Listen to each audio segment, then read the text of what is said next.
సార్వత్రిక ఎన్నికల సమరంలో తొలి ఘట్టం ముగియబోతోంది. నామినేషన్స్ దాఖలుకు గడువు ఇవాల్టితో ముగుస్తుంది. మధ్యాహ్నం 3 గంటల వరకు నామినేషన్ స్వీకరిస్తారు. ఈ నెల 18న నామినేషన్ల ప్రారంభమైన నామినేషన్ల దాఖలు ప్రక్రియ ప్రారంభం కాగా అప్పటికి ప్రధాన పార్టీల అభ్యర్థులను ప్రకటించకపోవడంతో మొదట్లో మందకొడిగా సాగింది.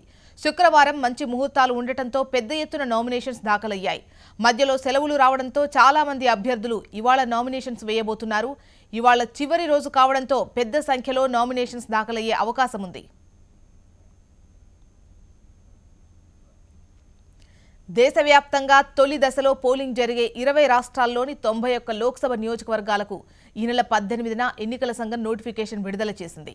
ఆంధ్రప్రదేశ్లోని 175 అసెంబ్లీ నియోజకవర్గాలు, 25 పార్లమెంట్ స్థానాలు, తెలంగాణలోని 17 ఎంపీ సీట్లకు కూడా అదే రోజు నోటిఫికేషన్ విడుదలై నామినేషన్ల దాఖలు ప్రక్రియ ప్రారంభమైంది.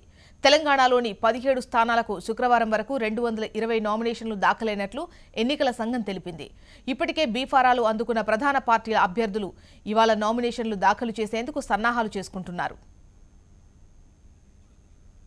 నామినేషన్ల దాఖలు పూర్తయ్యాక ఆ పత్రాలను రేపు పరిశీలిస్తారు.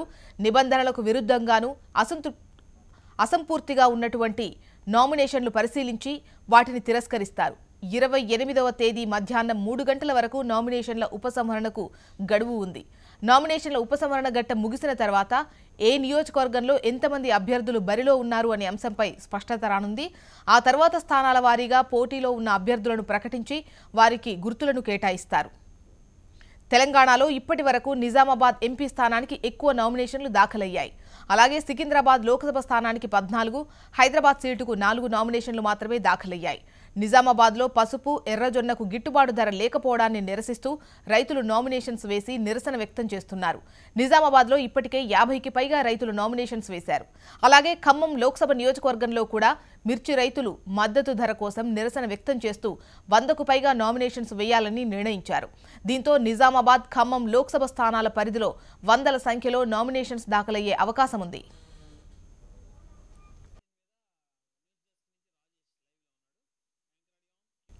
ఇక నేటితో నామినేషన్ల గడువు ముగుస్తుంది. సో పెద్ద ఎత్తున ఈరోజు నామినేషన్స్ దాఖలయ్యే అవకాశాలు కనిపిస్తున్నాయి. మరిన్ని వివరాలు అందించేందుకు న్యూస్ డెస్క్ నుంచి రాజేష్ సిద్ధంగా ఉన్నారు. రాజేష్, చెప్పండి, ఆ శుక్రవారం మంచి రోజు, ఆ రోజు కూడా ఎక్కువగా దాఖలయ్యాయి. ఈ రోజు చివరి రోజు సుమారు ఎన్ని దాఖలయ్యేటువంటి అవకాశాలు కనిపిస్తున్నాయి? ఎలా ఉంది?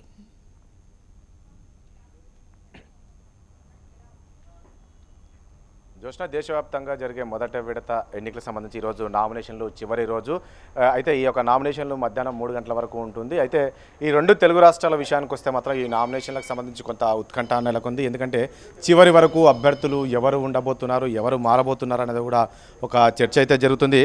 ముఖ్యంగా మనం చూసుకుంటే కొన్ని ప్రాంతాల్లో, అంటే బీజేపీ విషయానికి వస్తే మాత్రం బీజేపీలోని ఇప్పటికీ అన్ని స్థానాలకు అభ్యర్థులను ఖరారు చేసినప్పటికీ ముఖ్యంగా మెదక్ సంబంధించి మాత్రము ఎవరు ఉంటారు అనేది కొంత బీజేపీలో ఉత్కంఠ నెలకొంది. ఎందుకంటే ఆపరేషన్ ఆకర్షణ నేపథ్యంలో కొంతమంది కాంగ్రెస్ పార్టీ సీనియర్ నేతలంతా కూడా డీకేర్న లాంటి వాళ్ళు బీజేపీలో జాయిన్ అవ్వడంతో వాళ్ళందరూ కూడా బీఫామ్ ఇచ్చారు మహబూబ్ నగర్ విషయానికి వస్తే. అయితే ఈ యొక్క చేవెళ్ళ విషయానికి సంబంధించి కావచ్చు, మెదక్ విషయానికి వస్తే, ముఖ్యంగా మెదక్ విషయానికి వస్తే మెదక్ సునీతా లక్ష్మారెడ్డి, మాజీ మంత్రి, కాంగ్రెస్ పార్టీకి చెందిన సునీతా లక్ష్మారెడ్డి వస్తుందని చెప్పేసి బీజేపీ అనుకున్నప్పటికీ అనూహ్యంగా బీఫామ్ రఘునందన్కి ఇవ్వడం జరిగింది అర్ధరాత్రి. అయితే అక్కడ ఇప్పటివరకు సునీతా లక్ష్మారెడ్డి వస్తా అనుకున్నప్పుడు కూడా రఘునందన్కి బీఫామ్ ఇవ్వడంతో ఆయన మరి కాసేపట్లోనే నామినేషన్ దాఖలు చేయబోతున్నారు. ఇక నిజామాబాద్ విషయానికి వస్తే, తెలంగాణ విషయానికి వస్తే ఎప్పుడూ లేని విధంగా నిజామాబాద్ జిల్లాలోని పార్లమెంట్ అభ్యర్థిగా టీఆర్ఎస్ పార్టీ నుంచి ఇటు ఎంపీ కవితగా పోటీ చేస్తుంది. అదేవిధంగా బీజేపీ నుంచి ధర్మపురి అరవింద్ నామినేషన్ దాఖలు చేశారు. ఇక ఈరోజు కాంగ్రెస్ పార్టీ నుంచి కూడా మధు యాష్కి నామినేషన్ దాఖలు చేయబోతున్నారు. కానీ ఎక్కడ లేని విధంగా ఈసారి పసుపు రైతులు నిజామాబాద్ జిల్లాలోని పార్లమెంట్ సెగ్మెంట్కు దాదాపు 56 నామినేషన్లు దాఖలు చేశారు. కాబట్టి రాష్ట్ర వ్యాప్తంగా ప్రస్తుతం నిజామాబాద్ సెగ్మెంట్ పైన కొంచెం ప్రజలంతా దృష్టి పెట్టారు. ఎందుకు ఇంతమంది ఎంపీ అభ్యర్థిగా ఈ పసుపు రైతులు వేయడం జరిగిందనే దానిపై కూడా ఉత్కంఠ నెలకొంది. ఇప్పటికే సాయంత్రం 3 గంటల సమయం ఉంది కాబట్టి వాళ్ళందరినీ కూడా కొందరు ఉపసంహరించే విధంగా ఇటు పార్టీలన్నీ కూడా పావులు కలుపుతున్నాయి. ఇంకా ముఖ్యంగా మల్కాజ్గిరి విషయానికి వస్తే కూడా మల్కాజ్గిరిలో ఇప్పటికే కాంగ్రెస్ అభ్యర్థిగా రేవంత్ రెడ్డి నామినేషన్ దాఖలు చేశారు. మరి కాసేపట్లోనే టీఆర్ఎస్ పార్టీ అభ్యర్థి రాజశేఖర రెడ్డి కూడా నామినేషన్ దాఖలు చేయబోతున్నారు. కాంగ్రెస్ పార్టీకి చెందిన సికింద్రాబాద్ నుంచి అంజన్ కుమార్ యాదవ్ మరి కాసేపట్లో ఆయన కూడా నామినేషన్ దాఖలు చేయబోతున్నారు. ఇక చేవెళ్ల విషయానికి వస్తే కూడా కొండ విశ్వేశ్వరరెడ్డి ఉన్నారు, ఆయన కూడా మరి కాసేపట్లో ఆయన నామినేషన్ దాఖలు చేయబోతున్నారు. ఇక పెద్దపల్లి విషయానికి వస్తే అంటే ఇప్పటివరకు టీఆర్ఎస్ పార్టీలో ఉన్న వివేక్ పార్టీ మారుతున్నారు అని చెప్పేసి చర్చ జరిగింది. బీజేపీ వైపు వెళ్తున్నారా లేక మరొక పార్టీ వైపు కాంగ్రెస్ వైపు వెళ్తున్నారని చర్చ జరిగినప్పుడు కూడా తాజాగా మనకు అందుతున్న సమాచారం ప్రకారము యొక్క వివేక్ మాత్రం ఇండిపెండెంట్గా పెద్దపల్లి నుంచి పోటీ చేస్తున్నట్లు కూడా మనకు సమాచారం ఉంది. మరి ఏం జరగబోతుందో చూడాల్సి ఉంటుంది. ఇక భువనగిరి విషయానికి వస్తే కూడా భువనగిరిలో మరి కాసేపట్లోని కోమటిరెడ్డి వెంకటరెడ్డి ఆయన నామినేషన్ దాఖలు చేయబోతున్నారు. ఎందుకంటే ఇప్పటికే టీఆర్ఎస్ అభ్యర్థిగా ఉన్న బుర్ర నర్సయ్య గౌడ్ నామినేషన్ దాఖలు చేసిన నేపథ్యంలో ఆయన మరి కాసేపట్లో కూడా నామినేషన్ వేయబోతున్నారు. ఇక బీబీ పాటిల్ ఏదో జహీరాబాద్ విషయానికి వస్తే కూడా టీఆర్ఎస్ అభ్యర్థిగా బీబీ పాటిల్ ఉన్నారు, ఆయన కూడా మరి కాసేపట్లోనే మరో సెట్ కూడా నామినేషన్ దాఖలు చేయబోతున్నారు. ఇక మహబూబ్నగర్ విషయానికి వస్తే కూడా ఇప్పటికే టీఆర్ఎస్ అభ్యర్థి అదేవిధంగా టీఆర్ఎస్ అభ్యర్థి అదేవిధంగా కాంగ్రెస్ అభ్యర్థి నామినేషన్ చేసినప్పటికీ బీజేపీ అభ్యర్థిగా మొన్ననే డీకేఆర్ని ఎవరైతున్నారో డీకేఆర్న బీజేపీలో జాయిన్ అయిన నేపథ్యంలోనే ఈరోజు ఆమె భారీగా ర్యాలీగా బయలుదేరి ఈరోజు కూడా ఆమె నామినేషన్ దాఖలు చేయబోతున్నారు. ఏపీలో కూడా అదే పరిస్థితి ఉంది. ఏది ఏమైనప్పటికీ ఈరోజు సాయంత్రం 3 గంటల వరకు సమయం ఉన్న నేపథ్యంలోనే మరి ఎవరెవరు విత్డ్రాల్ చేసుకోబోతున్నారు, ఏంటి పావులు ఏ రకంగా పావులు కలపబోతున్నాయి ఏంటి అనేది చూడాల్సి ఉంటుంది.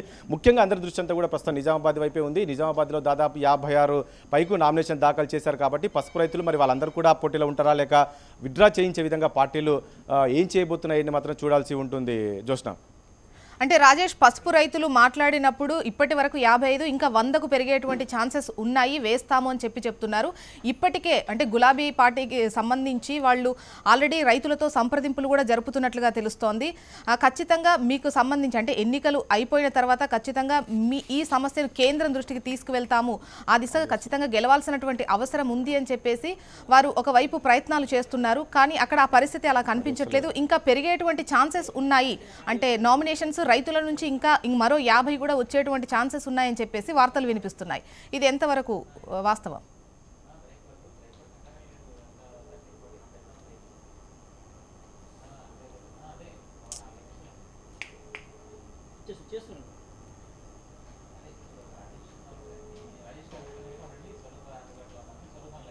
రాజేష్ వినిపిస్తోందా?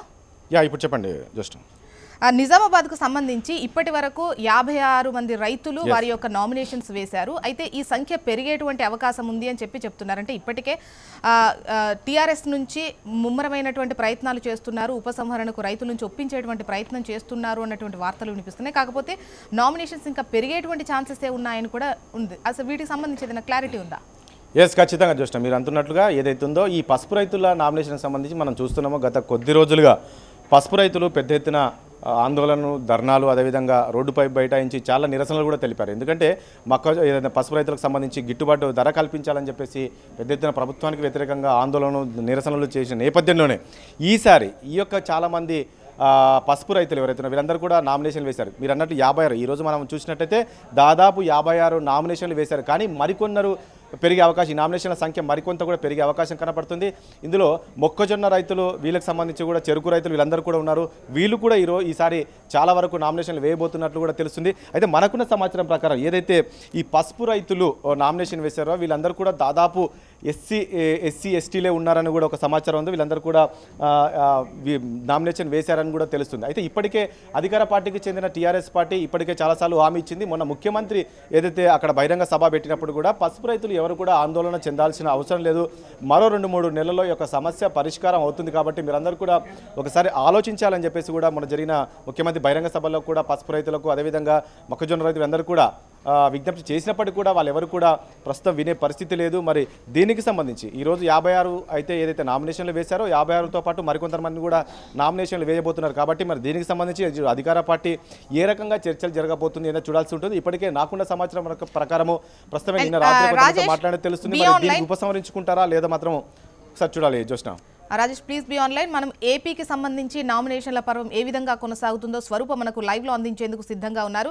స్వరూప చెప్పండి, ఈ రోజు సుమారు ఎన్ని నామినేషన్స్ దాఖలయ్యే అవకాశాలు కనిపిస్తున్నాయి? చివరి రోజు కావడంతో అండ్ చాలామంది అసంతృప్తులు ఉన్నారు అండ్ వాళ్ళని ఏ విధంగా బుజ్జగించేటువంటి పరిస్థితులు కనిపిస్తున్నాయి? ఓవరాల్గా ఎలా ఉంది ఏపీలో?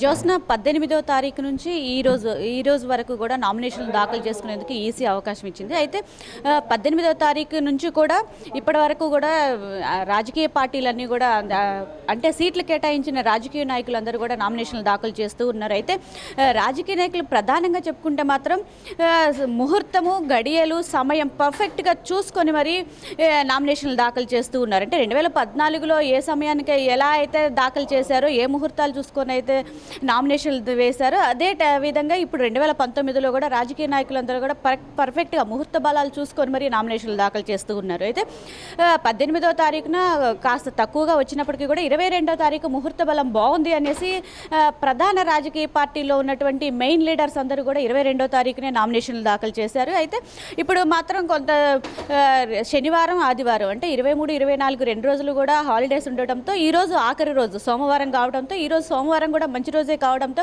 రాజకీయ నాయకులంతా కూడా నామినేషన్లు దాఖలు చేస్తున్న పరిస్థితి అయితే కనిపిస్తుంది. అయితే ప్రధానంగా చెప్పుకున్నట్లయితే ఈ రోజు మాత్రం 22వ తారీఖే ప్రధాన రాజకీయ పార్టీలన్నీ కూడా నామినేషన్లు దాఖలు చేశారు. అయితే ఈరోజు మాత్రం ఎక్కువగా ఇండిపెండెంట్స్ స్వతంత్ర అభ్యర్థులు ఎక్కువగా నామినేషన్లు దాఖలు చేస్తూ ఉన్న పరిస్థితి అయితే కనిపిస్తూ ఉంది. అయితే ఆల్మోస్ట్ ప్రధాన రాజకీయ నాయకులందరూ కూడా 22వ తారీఖే నామినేషన్లు ఫినిష్ చేశారు. రాష్ట్ర వ్యాప్తంగా కూడా 22వ తారీఖు ఒక పండగ వాతావరణంలో ఈ నామినేషన్లన్నీ కూడా ఫినిష్ చేసిన పరిస్థితి అయితే కనిపించింది జ్యోత్స్న.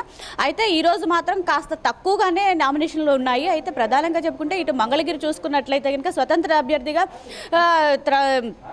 ఈవిడ తమన్నా సింహాద్రి కూడా ఈరోజు నామినేషన్ వేస్తూ ఉన్నారు. అంతేకాకుండా ఈరోజు పశ్చిమ నియోజకవర్గంలో అటు జనసేన పార్టీ నుంచి పోతిన మహేష్ అలాగే టీడీపీ నుంచి షబానా ఖాతూ ఇలా చెప్పుకుంటూ పోతే కొంత తక్కువ కేడర్ ఉన్న నాయకులు మాత్రమే ఈరోజు నామినేషన్లు వేస్తున్న పరిస్థితి కనిపిస్తుంది. అయితే 18వ తారీఖు వరకు కూడా అభ్యర్థులను ప్రకటించిన పార్టీలన్నీ కూడా ఈరోజు ఆఖరి రోజు కావడంతో ఈరోజే అందరికీ బీఫామ్లు అందజేసి మరి ఈరోజే నామినేషన్లు దాఖలు చేస్తున్న పరిస్థితి అయితే ఏపీలో కనిపిస్తుంది. మొత్తమే చెప్పుకున్నట్లయితే కనుక ప్రధాన రాజకీయ పార్టీల మెయిన్ లీడర్స్ అందరూ కూడా 22వ తారీఖే ఫినిష్ చేశారు. ఈ రోజు ఆఖరి రోజు మేబీ 7:30 తరువాత ఎంతమంది దాఖలు చేశారు ఏంటి అనేది ఫైనల్ డిజిట్ అయితే వచ్చే అవకాశం ఉంది జ్యోత్స్న. ఓకే రైట్ స్వరూప, అది ఏపీకి సంబంధించి నామినేషన్ల పర్వానికి సంబంధించి స్వరూప అందించినటువంటి report. Thank you very much Swarupa. And Rajesh thank you తెలంగాణకు సంబంధించిన వివరాలు అందించినందుకు. అండ్ నామినేషన్ వేసేందుకు ఇది చివరి రోజు కావడంతో పెద్ద ఎత్తున నామినేషన్స్ దాఖలయ్యే అవకాశం కనిపిస్తోంది. ఇప్పుడు ఒక చిన్న బ్రేక్ తీసుకుందాం. Stay tune. చిరునవ్వు అందాన్నిస్తుంది, చిరాకు అందాన్ని చెడగొడుతుంది.